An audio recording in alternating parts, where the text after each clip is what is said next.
Previously, Kim vowed to leave the temple and paladins alone in order to focus on devouring more creatures and gaining new skills. 6 months had passed since the Great Forest was devoured, and the Evermean Kingdom, home to the dwarves, found itself in a state of unrest. Dwarf King Pickle Granite was dissatisfied with the decision made by the public to elect an unfit candidate as their president.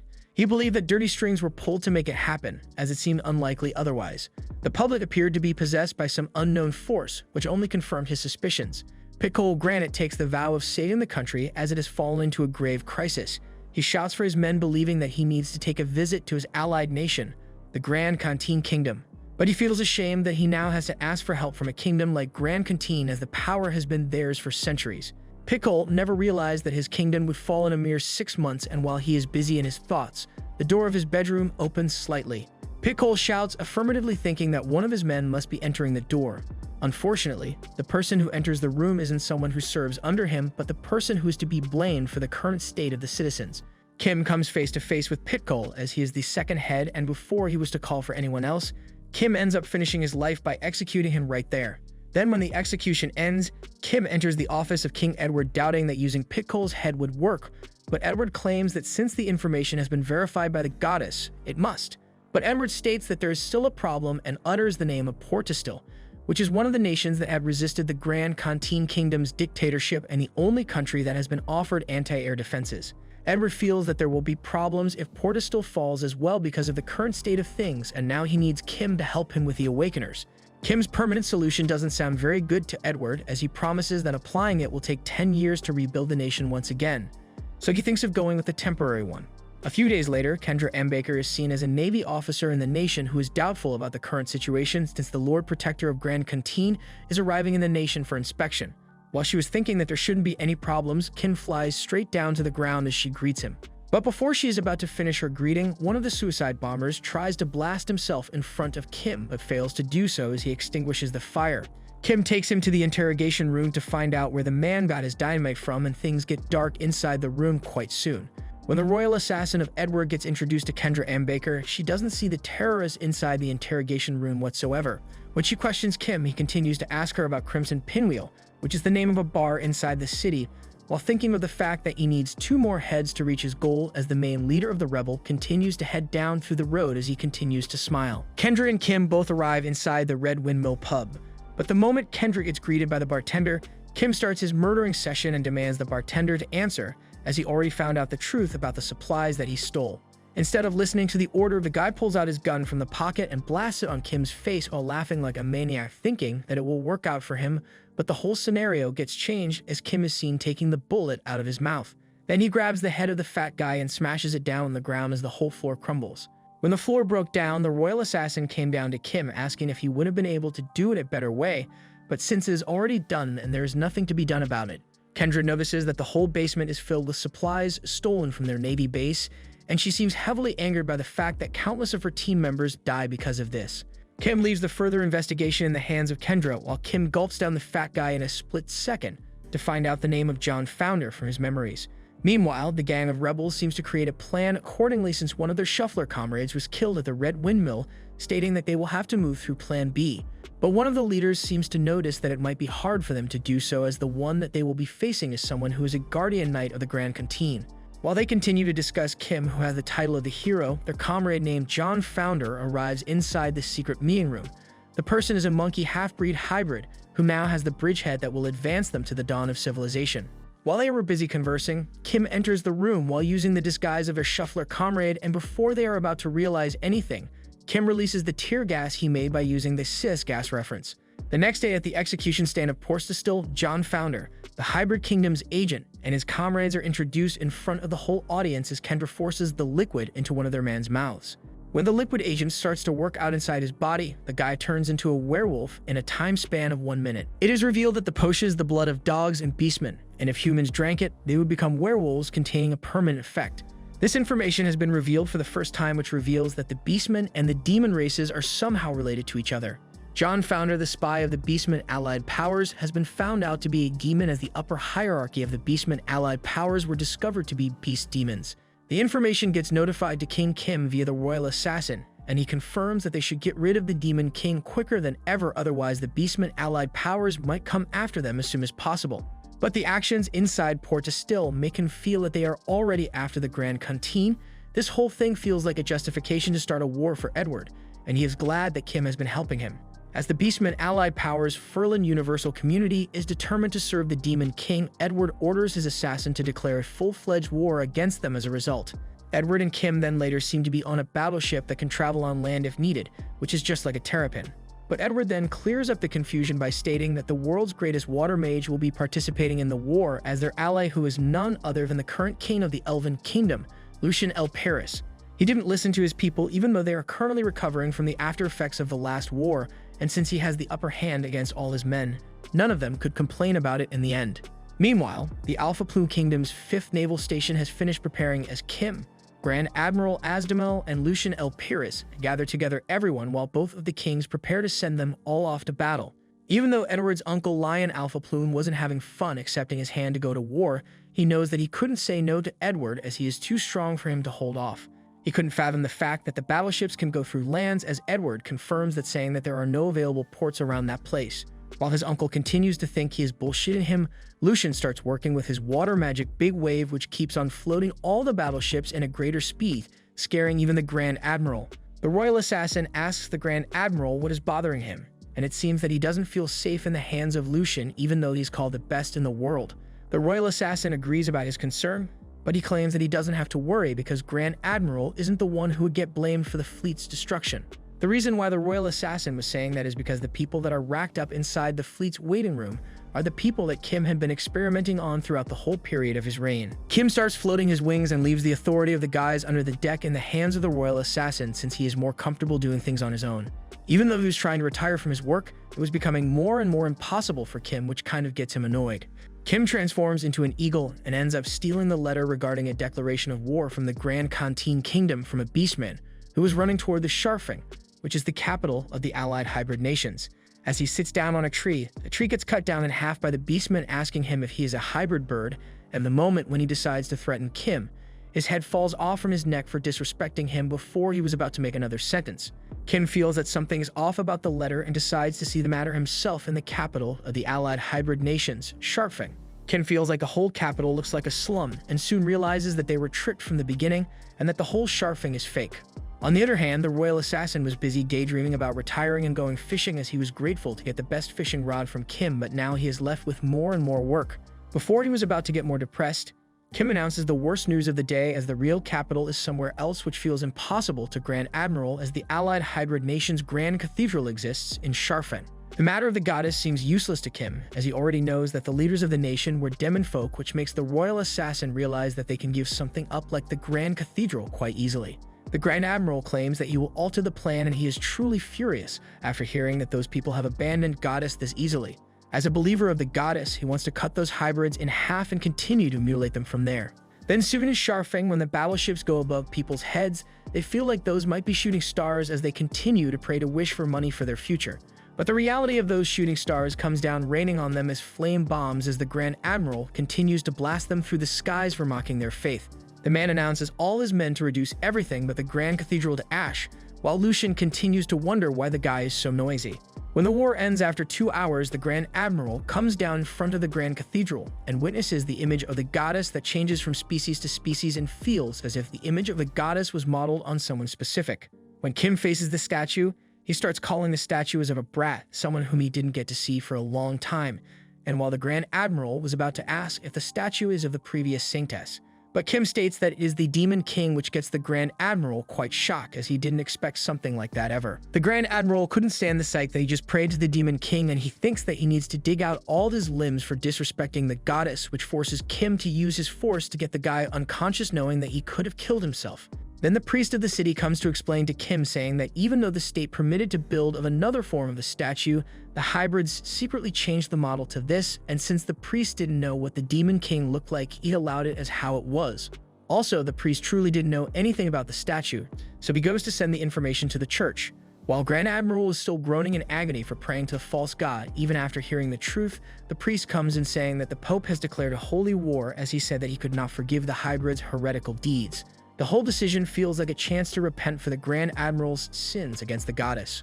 After a few days, when the Holy War was announced, Holy Knight Ryeonhan's Fjordkrit and Anna fall from heaven comes in front of the battleships of the Grand Canteen.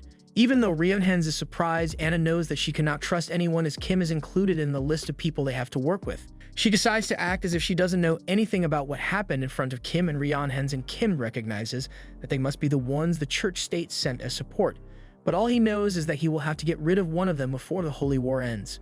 Before Kim was about to speak about the war's state, the royal assassin comes alone explaining that they have planned to disperse the soldiers to each of the candidate cities to form attacks to narrow the enemies. After everything was planned out, they found out the hybrid's business capital named Round Ear, where the news of Shapving falling a few days reaches. People in the community started bickering with each other for the fact that one of them plastered the face of the demon Kim on the goddess's statue, but soon realizes that there is no time to point fingers at each other. After hearing that it is Sir Kim who will be after them this time, they continue to form a plan to do something to get out of the situation, while Kim thinks that the war will be easy for him since he doesn't have to leave any survivors this time. When he finishes discussing the preparation phase, he flies into the sky by transforming himself into a dragon as the guards continue to attack him with their spears only to get attacked by his man-eating spawns. The moment he was about to use his dragon breath, Anna uses the wind power to use his own attack on him, announcing that she will never forget her brother's death. Kim feels like the whole thing differs from the main plan, but Anna continues to attack him with the crossbow machinery as they continue to blow holes in his flesh. But she doesn't just stand down using the machinery, as she uses her magic explosion to place bigger attacks on her enemy as it blasts into the face of the dragon version of Kim. Anna thinks that she has finished taking her revenge, feeling as if she had finished off Kim already as she starts to walk off into the distance, but she was wrong, just like many others. Kim calls her from behind while she wonders how the hell is he alive as he asks her about the magically enhanced arrow, pointing it out as a special skill and the fact that she is about to show more of her skills or not. While Ryeonhan's was focusing her sight on the soldiers inside the city, she notices that Kim was attacked by Anna in midair, which gets her so worried that she keeps on sweating on her own, not realizing why they would fight. Anna uses her physical reinforcement to grab wings of Kim and tears them off from there instantly, while the others continue to wonder why they would fight with each other, knowing that they will have to select their true ally and enemy. Meanwhile, Anna strikes Kim down on the ground using her pulverizing strike, but one slight strike from Kim throws her down on the ground, viciously injured as she calls him a monster, leaving her no choice but to use the mercilessness, the exclusive Sanctus weapon. Kim calls her impressive, and the moment she was about to place the attack on Kim, he transforms into the face of the previous Saintess and blocks it single-handedly, and Kim kind of gets demotivated by the fact that Anna couldn't recognize the face as he blasts her away.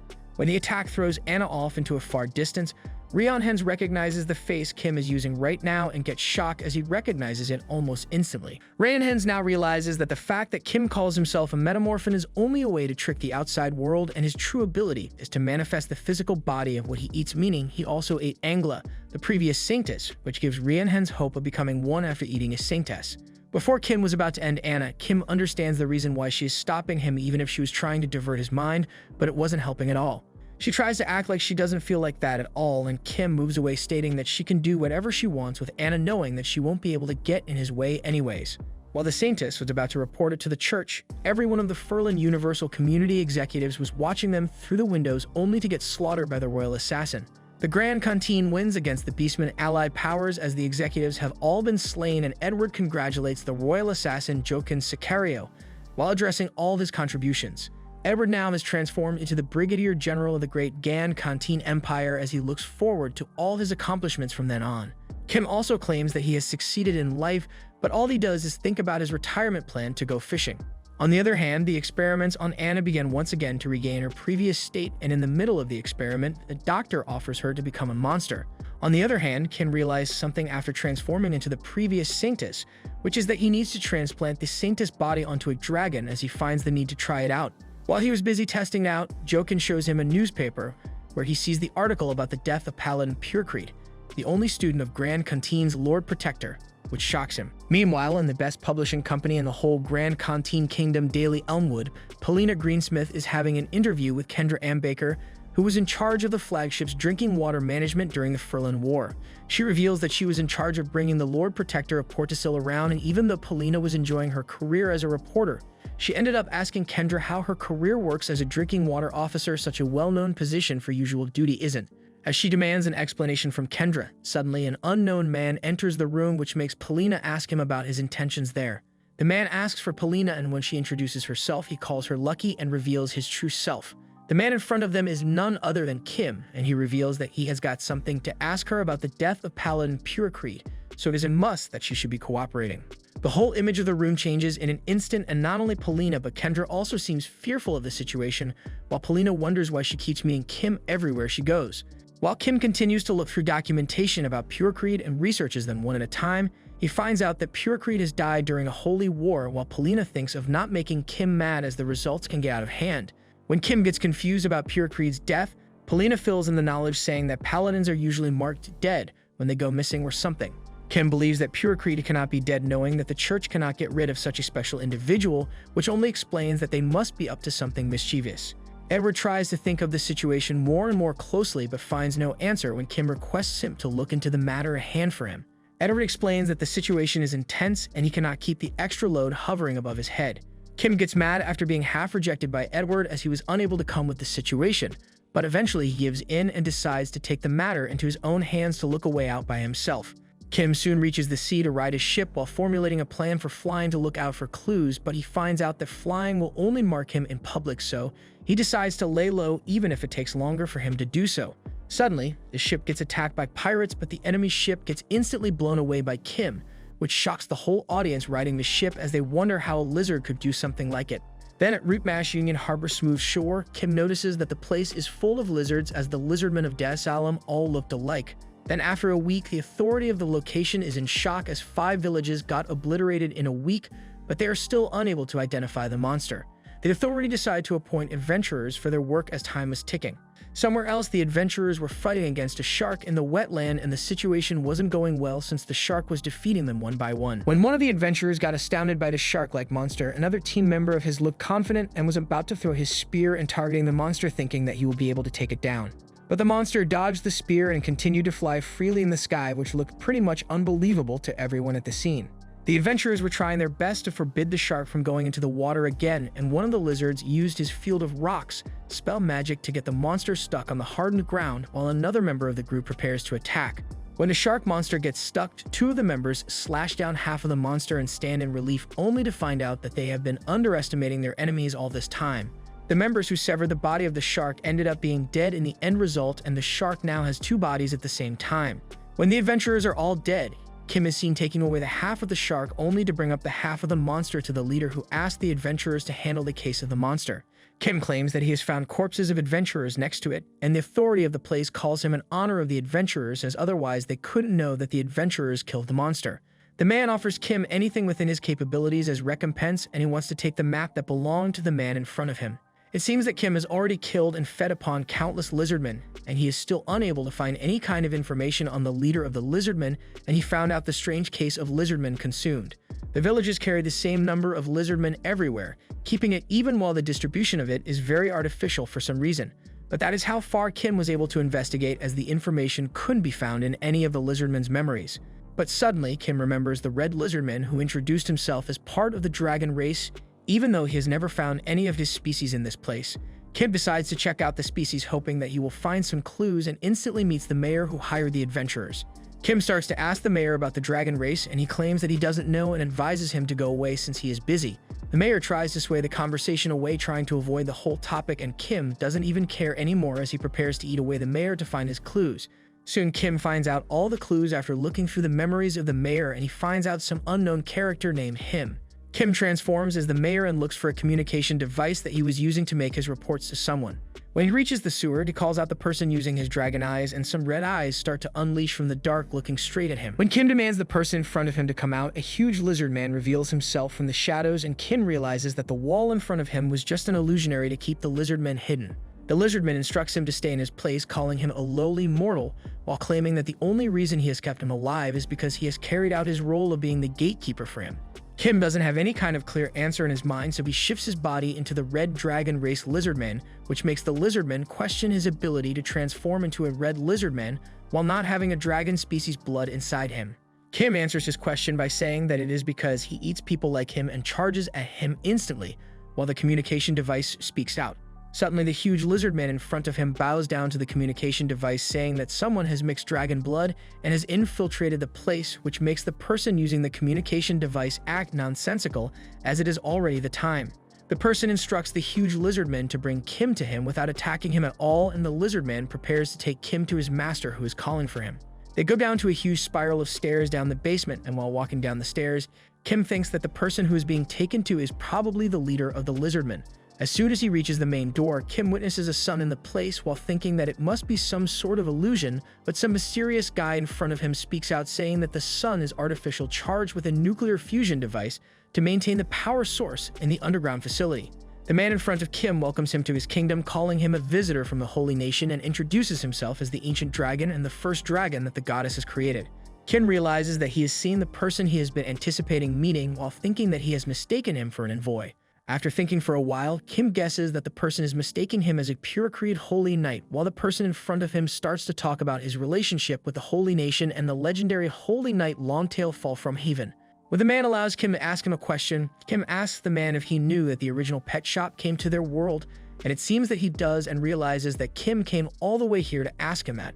While sharing his experience with Kim, Kim makes bite on the man and tears an arm from his body, while the leader of the lizardmen stands astounded by Kim's actions.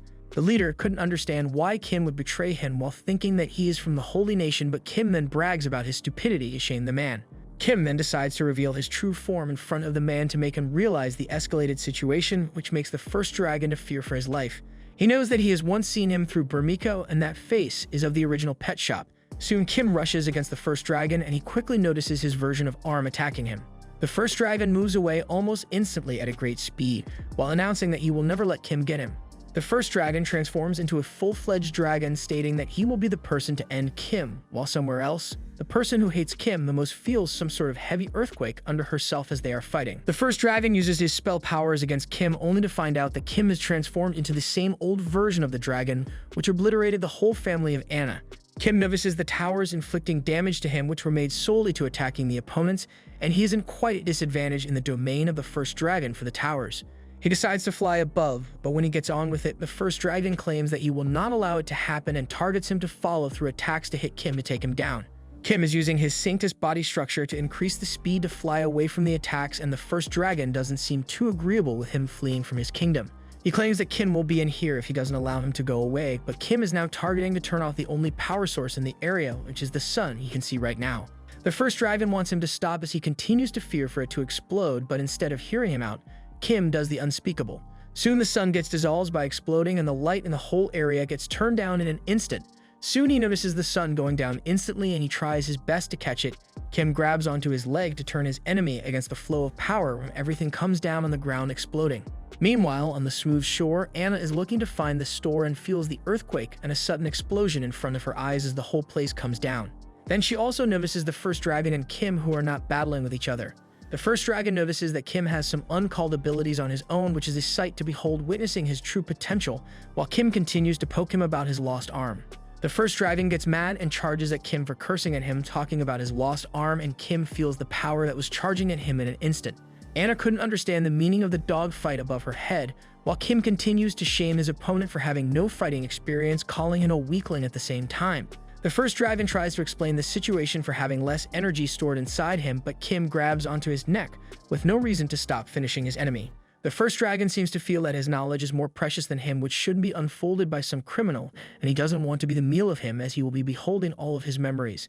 Kim then insists that he will take away his amazing knowledge, while the first dragon realizes that he has already copied his close friend's memories, who was annihilated by Kim long ago.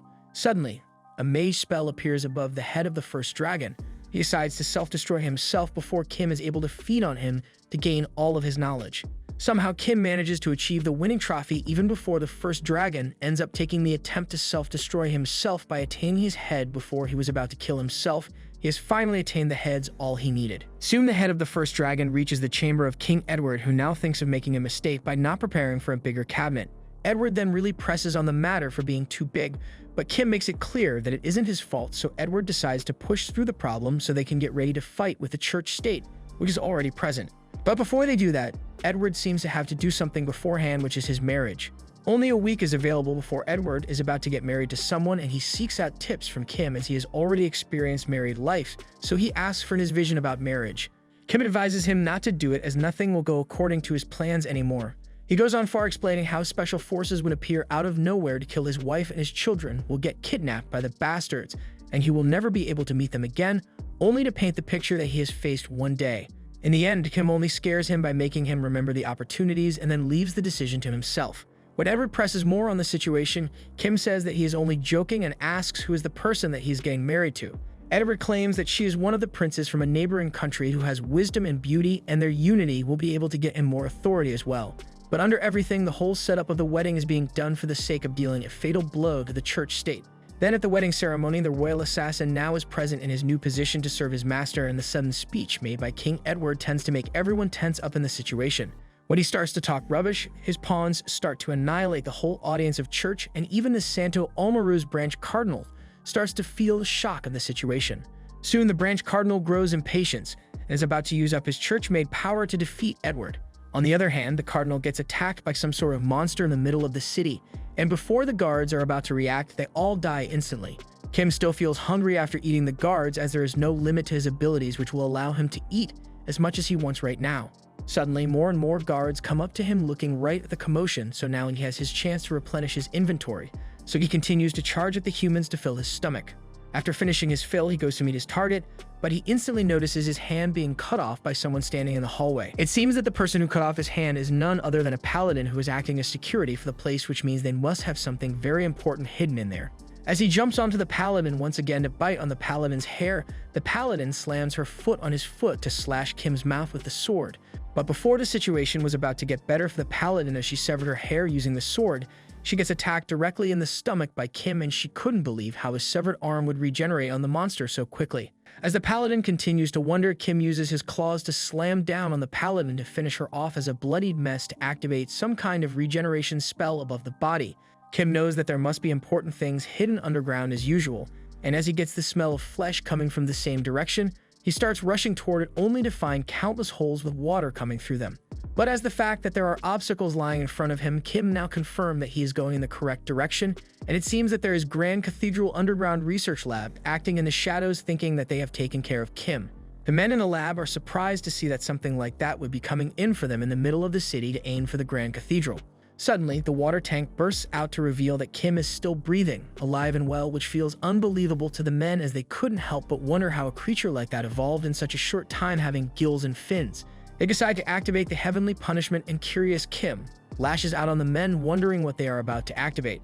As soon as the final button is clicked to activate the heavenly punishment, a super high heat device that is activated via coordinates starts to engulf Kim's whole body, and after a while, only his tail is left as the heat drops down. That next time, when the request is about to get activated by the same scientist once again, Kim transforms behind him to finish him off. The cardinal was planning to finish off King Edward, but now he is losing his mind seeing that the heavenly punishment wasn't activated on him. Edward elaborates on what happened to the cardinal as he made the reaction, and Kim explains to him about the heavenly punishment.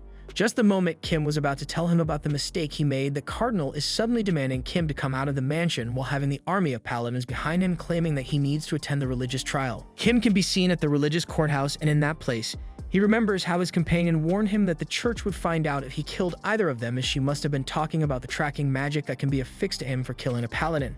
Even though he tried his best to hide all of the traces, he ended up getting trapped while fighting a paladin, and the cardinal announces that Kim acted in blasphemy toward the goddess, and that the judgment will be the same for him no matter who he is working for. Edward realizes why the cardinal would act like that, since he has a lot of pent-up anger because he teased him in the wedding ceremony. Then Edward asks how he could say something to someone who came from a world that the goddess didn't create, and the whole crowd gets astonished after hearing him. The cardinal realizes that the situation is preposterous and thinks that it might be impossible to happen for some reason, as if Edward knows something about the secret of church and state. He knows that the information can hurt the church greatly, and if everyone comes to know about the truth as well as where the first pope came from, then in Elmwood, where the goddess church decided to be the only religion, great chaos will be taking place, as the heavenly punishment meted out by the goddess might just be a power from another world, which is the actual truth. The court was finally adjourned because the cardinal became overly agitated, while the shocking statement made by Emperor Edward starts to shake the whole kingdom, as the Daily Elmwood spread the theory that other worlds could exist, and the forces of the goddess started to split up, which divided the whole population. A civil war started because of the strike that the pro-Otherworld faction organized crossing lines, and Edward realizes that all is going according to his plans, which can finally destroy the church state from within. In the Grand Temple, the current Pope of the Goddess thinks of a way out, which is to assassinate the Emperor, and they are about to use their most elite troops to initiate the success. A few days later, the strongest paladin of the church headed into the Grand Canteen Kingdom along with the other paladin members, and they soon realized that something wrong is happening as the guard woke up even after having his head severed. After a long time, the enemy from the past is again facing Kim with the intention of annihilating the Emperor, which sparks the old memory in him. Kim realizes that his enemy is now much stronger since they last met, as if she ate some pretty good stuff to improve herself, and she demands Kim to be quiet as he is the mortal enemy of Maiden. When Kim claims he has no idea what she is talking about, she remarks that he killed Maiden with his mouth for sure, which then leaves Kim to remark her as Paladin Pure Creed, which startles Anna as she claims to be the Saintess Anna fall from heaven. When Kim doesn't think the same as her, Anna reveals that it is the truth, but she is surprised that he was able to guess, and according to Kim, there is no way the church state would allow a pubescent girl to get her hands on such a powerful weapon just for personal revenge. But he still thinks that it is impossible for her to become another person with her abilities, and Anna starts to threaten him, saying that he should surrender, which makes Kim say that she is acting too confident in her state as she cannot defeat him at any cost. Anna then states that she is just a bait and feat operation, as the paladins should have reached the Emperor by now, and since he is outside, there is no way Edward would survive. It seems that the army of paladins reached the Emperor and annihilated the person sitting on the throne, and it makes Kim remark that she doesn't know the Emperor, well, as he might not be strong as the others, but there is a reason why he had been living for such a long time. He remarks that if the church state's goal is his head, she should have reached for it herself, since the man whom the army of paladins finished isn't Edward at all. After seeing the danger in front of him, Edward reveals himself while activating the laser trap on the paladins, which is now tearing through all of them like crazy. Kim announces to Anna that her operation has already failed, and as his expectations are now correct, he asks her what she will do right now. Instead of thinking about it twice, Anna rushes in the opposite direction to retreat, and the next day, the attack on the Emperor is revealed to be an act of the anti-Otherworld faction that is targeting the pro-Otherworld faction. All of the citizens are going crazy, thinking that the church would take such an action in the middle of the night, and are shocked turned into fury, and the incident reached so bad that the church state that was anti-Otherworld faction could no longer gain the trust of the followers. As the media also pushes in the same direction Edward planned, the church state was heavily painted as a cult, which means that the Grand Canteen Kingdom headed towards the cult and declared war upon them. The Pope starts to go insane after hearing that their operation failed, and now Kim is instigating a war against them. Manhattan gets called along with Anna, and Anna suggests that they should stop wasting time already to prepare for war, which leaves the Pope in awe. At the church state and Grand Canteen border, a war is constantly taking place, and when the Grand Canteen soldiers realize that all the paladins are present, they start to retreat from the battlefield almost instantly. When the soldiers start to retreat, numerous clone soldiers attack the paladins, which made the church state lose the battle at the border, and the last barrier was cast upon the center of the church state and was made into a defensive line there. In the center of the church state, a man was walking toward the border who was ordered to complete a task after being given confirmation by Edward, since he would have been spending his life in prison anyways. He reveals a bag full of animals in the area, and he starts to wonder why he would have to do something like that. The moment he starts to walk, his whole body starts to burn and turns into charcoal, which turns out to be a great achievement for Edward. The result of the experiment revealed that the last barrier doesn't affect small living organisms at all, and he knows one guy whom he could use to cross the barrier, since he can change his body's mass anytime he wants. He starts to plan with Kim, knowing that they need to move forward against the church state, which reveals that the larger animals are supposed to be dead while the small ones live, while the race doesn't matter. Edward suggests he should transform to cross the border, since he can change the race along with the mass, suggesting that the end result will be rewarding them both. But for some reason, Kim passes on the offer, knowing that fitting into a small living organism will make his brain shrink, and he will continue to lose his intelligence, which could get him burned to death before he can even regenerate. He suggests to Edward that he has something better in his grasp and transforms into the mystical beast dragon, which astonishes Edward so much that he gets speechless. Kim starts to fly above the church state without waiting for confirmation, leaving Edward in awe, and the moment he reaches the range, the firepower cuts through his wings while Anna continues to climb above him to start the battle in a harsh manner. Some time ago, Anna made a proposal to the Pope in Manhattan, and it seems that they made a decision of throwing Anna at the speed of light to cut through the wings of Kim, so they can put an end to his regeneration power before he heads into the area of the church state. Kim realizes that if he keeps getting burned without being past the barrier, his regeneration wouldn't be enough, and while thinking about it, he falls down on the church's spike, impaling his whole body. Anna climbs down when he falls down after losing her grasp of his body, and as the Pope's followers notice the dead body of the dragon, they are quite ecstatic. But his blood is actually filled with acid and poison, which starts to pierce through everyone.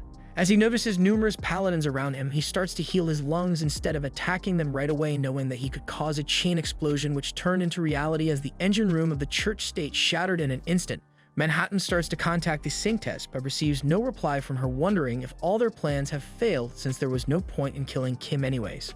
But when he notices Kim waking up as a dragon once again, he realizes that their whole plan was trashed by him, which makes him think that he should better commit suicide right now instead of dying in Kim's hands.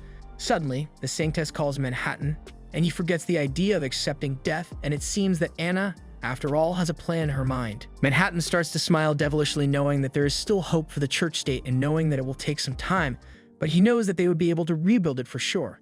When Anna asks for a favor from him, he starts to change the radius of the incineration barrier to set the location radius differently. On the other hand, Kim has recovered from most of his injuries, but he had to use too much of the stored flesh, which makes him realize that once the whole show is over, he needs to gather more to survive. At that moment, Anna comes in front of him and Kim asks why she would be standing in her way since she had to run away not long ago from him, knowing that she doesn't have much chance to win against him. According to Anna, it would have been impossible for her to defeat him if she was alone, but now, no matter how destroyed the church state is right now, it is still the core of the goddess church, and as she starts to transform, Kim notices the mucus of the metal slime slowly. Suddenly, the barrier activates in his location, which starts to burn him to the core as if the radius was changed, and even so, Kim knows that Anna isn't about to survive without happening much to her. But Anna is intending to hold him in place, so she hits him with her weapon, and when Kim thinks of covering his body with the same material, he knows that he lacks the amount of mucus to cover his whole body. But if he reduces the size of his body, his regeneration wouldn't be able to catch up, and at that moment, Anna claims that she knows that his regeneration isn't infinite, so he will be dying very soon. As she is about to finish her sentence, Kim hits her with his tail covered with mucus and realizes that the direction he is looking at must be the way he needs to check out, as the barrier has already disappeared. He now knows where a rat was hiding all this time to damage him, and it seems that the Sanctess ended up hitting the barrier device which deactivated the barrier. Anna suggests Manhattan get out quickly, and Kim comes in front of Anna to see through her end. As Kim starts to transform into his true self, Anna sneakily accesses the incineration barrier redeployment, and before he was about to transform into a dragon, the barrier ends up activating on him, and Anna realizes that her plans might have succeeded after all. Kim starts to feel like he is about to reach the end as he fails to sense anything in his limbs since he cannot focus his vision, thinking that he is about to feel the agony of death. Suddenly, he notices the feet of Anna reaching the border, and as Anna claims that it is about to result in his loss, he calls it a good experience, suggesting the goddess hand over the Demon King's subjugation's rewards, which shocks Anna. As he gets blasted away somewhere while Anna continues to watch over him, surprised as he uttered the name of the goddess. The moment she looks down, she realizes that the place where the blast happened on Kim, the whole ground is carved with pitch blackness, and after a while, a huge eye starts appearing in the whole blackness. It seems that Kim's mental entity has been transferred to meet the goddess, and the goddess claims that the processing of the Demon King's subjugation will be resumed. As the goddess asks for his wish, it seems that Kim has already thought of what he wanted after having a conversation with the Manticore, as the goddess is an existence that is not bound by time, which means that he can use her to travel into the past. Knowing that it would help him in his current situation, he asks for the goddess to go to the time directly after the Demon King was slain, and as the whole thing is possible for goddess to make it happen, it ends up providing him with the reward. Then the pitch blackness of a monster that Anna can be seen is the end result of everything, as Kim's whole body starts to spread everywhere, and the moment Manhattan comes up to them, the monstrous range of Kim even crosses him as if he belongs everywhere. Suddenly, the entity even starts to climb all over him while munching on him at the same time. While dying, Manhattan calls out to the Sanctess to help her, but it doesn't help him in his cause at all. On the other hand, the Sanctess herself is in ruins right now as she's having a hard time comprehending how she can handle the situation, and it gets even worse when the whole set of eyes starts to multiply at once. Countless eyes start to engulf her, staring right at her as if she is some sort of show that is ongoing right now, and at that time, Kim starts laughing at her. The monstrous entity ends up turning into the real body of Kim, and it makes Anna wonder what monster he might have eaten, as he has already transformed into a living organism, already wondering if such a thing ever existed in the world. Kim thinks that the information of a newly created past is already entering his mind at once, as what he got back then was something that was in Earth's Kulhu mythology named Shagath. The foreign power feels familiar, like he had been using it all this time to Kim, and he then asks Anna if she has any last wishes. As Anna was rather curious about his hunger, it seems that Kim doesn't really feel anything about eating Anna at all, and according to him, Anna would have been the one in his position if her reactions had been different from the beginning. But after all, as Anna starts to get eaten, she thought that it would be better for her to die as a saintess, rather than to live as a monster while requesting him not to harm the people of the church state, which is less likely to get rejected by Kim. But she still hopes that he can do it, as she suggested to him to do so and gets eaten by Kim in the end. It seems that the church state was an otherworld that had only one moon, while it had completely blocked off any route leading to Earth and had covered up its existence as well, since the key to that door was linked to the heads of the 4 races that ruled over the human races, and it could only be achieved by a conqueror, and Kim is able to reach at that point since he doesn't care what ends up happening to this world. As Kim walks down the basement of the church state, he notices the altar that the goddess had told him about, and now he can return to Earth with the help of it. Sometime later, Edward can be seen heading into the place as the royal advisor was behind him carrying the supposed heads of the leaders while suffering in agony. Edward realizes that Kim was already waiting for them, and he claims that he is late to reach the location already.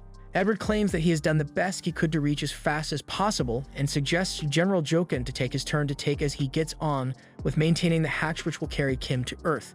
Edward claims that there will be a victory party soon, but Kim refuses to do so and suggests that it is even better for him if the process ends faster. Edward seems to agree with his statement, as he was thinking about cleaning up most mess, as it would be better for Kim to disappear right now, as that way they will be able to handle the matter easily. Edward suggests that planning the way of death of the Lord Protector will be a great way for them to say goodbye to him, but after not getting a reply from Kim, Edward starts to get nervous. As Edward doesn't know what else he can say, he claims that he still feels uneasiness after killing all those monsters that crawled into his home, as on one hand, he feels bad that he has to let Kim leave like this. As he's about to finish his sentence, Kim grabs onto his shoulder, saying that he shouldn't be worrying, while claiming that he just has some misunderstanding. The moment he notices the true power of Kim, Edward's situation turns into a nightmare as he ends up falling down on the ground. Right at that moment, Kim keeps on speaking the words that can only come out of his mouth, asking if he still has the idea of thinking of him as his friend or not. At that moment, Edward ends up calling him a monster while cursing at him, and Jokin claims that he has finished all the preparations already, but as they wait for the reaction, the whole items of baggage blow up while creating some sort of attraction on the platform looking like a skull. Kim thinks that the whole thing has started activating, nicely wondering if this is the gate or something, and the moment he's about to leave, Edward shouts at him, saying that he shouldn't be coming back anytime soon. Kim says goodbye to him while thanking him and ends up teleporting to the Earth, as the air feels quite musty to him as he is in the ruins. It seems that the place where Kim disappeared was in Central Africa, but now he is in France and the whole place is in ruins, which makes him wonder what made the Earth turn into something like this just a few years later. Suddenly, he notices some humans coming up to him in a car and gets ready to eat them all, thinking that he might receive good information from them after all. But suddenly, the reaching car blasts, and a dragon starts flying and then ends up climbing up on the Eiffel Tower, which makes him wonder if the place that he is in is Earth after all. The dragon then starts uttering that he is feeling a familiar smell, and the person is none other than the one who stabbed him and killed his mother, as if he is the cowardly liar from the past, and Kim realizes that he is hearing the Elmer's language. Kim wonders how the dragon child ended up crossing the world, but the main thing he is interested in is to know if he holds another uncommon ability like his mother, as his hunger is already going berserk. That is the end of the completed series. Thank you for watching the recap.